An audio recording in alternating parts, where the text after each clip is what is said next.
This week on Sunday, we looked into the book of Haggai. As we start to come to the end of the Old Testament, we continue to look at prophets who are giving warnings to the Israelites.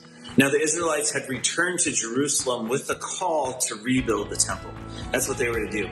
And for 18 years, they neglected building the temple and instead focused on building their own house.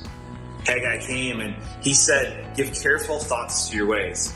And he challenged them by saying, "You have been working hard, but the results are not there. You've planted much, but the harvest is little. You earn wages, but it's just like there's a hole in your purse." And basically what he's saying is you put in lots of effort and the results are not coming. And so he says, give careful thoughts to your ways. And so the question that we pose, that we look at when we look at Haggai is that what are we putting effort into where the fruit just may not be there?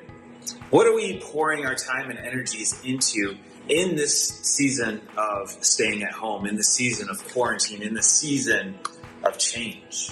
Give careful thoughts to your ways. Ask the question on Sunday of, what would you have said if I had asked you the question, if I only had more time in life, what would you do? Before the season, what would you have answered? And now, how are you answering that question? We have time, many of us. Things have changed. Life has changed for all of us. But what are we doing? How are we using this time? How are we giving careful thoughts to our ways?